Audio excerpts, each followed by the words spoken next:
All right, so now we're about to start removing all this. And I first want to say I am not following any type of manual. I don't have any books that I'm following. I'm doing it all by just what I assume that should be coming out. So this is just me telling you what I'm doing. It's not me giving you advice on what you should do or how you should do it. But maybe it may help you guys out along the way. So I'm just getting ready to start removing everything. First I'm going to remove the air box. And to do that, I think I will first, I need the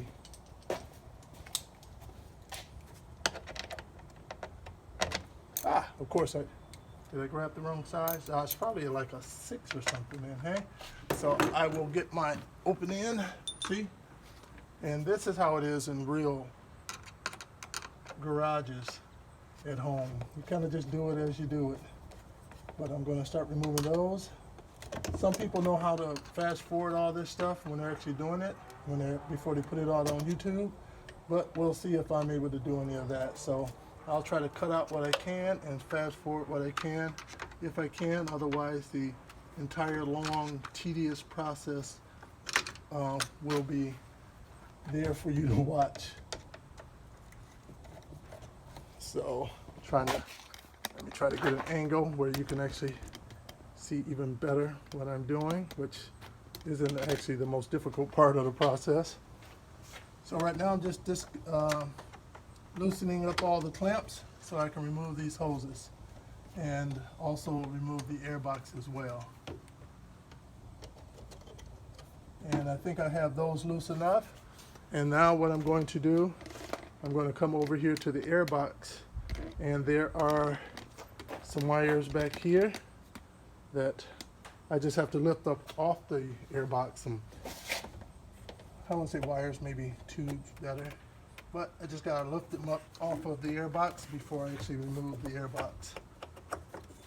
So there's 3 of them, one back here, and they just lift up, nothing to release beforehand. Just be careful though, because you don't want to break anything. And so all 3 are off. And at this point I should be able to just pop this up to get it off. And there's going to be one, possibly a second thing that you have to disconnect on the bottom of this. So I'll just pull it out. You may want to just lift it up to break it free. But then there's a tube back here, and I'll show you that once I'm up.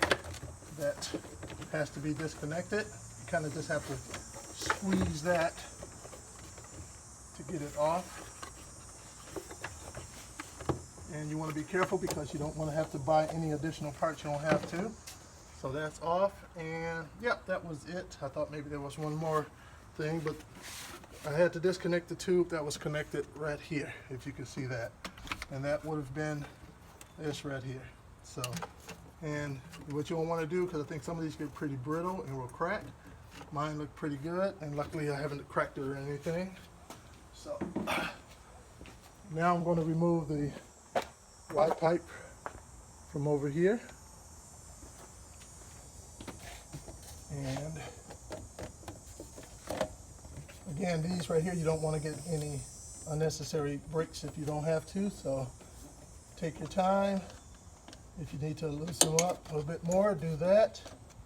I think I just unloosen them a bit more just to make sure they come apart easily.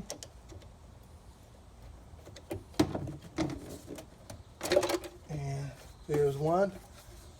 All right. And I'll set this on off to the side. And this right here one comes off too. It's another little flex pipe. It comes off pretty easy as well, as you can see.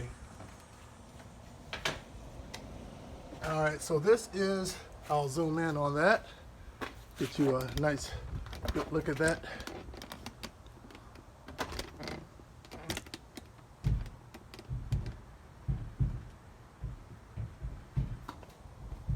So this is the Y pipe. This is the pipe that I was talking about that goes down to the turbo. It's made out of plastic, but it extends enough over your valve cover to prevent you from lifting it up. You can move it up a little bit, but not enough to get it out of there. So from what I understand, taking that out is a major pain. I may be wrong, I don't know, but I'm not going to attempt it, especially about what I read about what could break along the way and make it into a bigger problem. So I'm going to go the other route. Let's see here.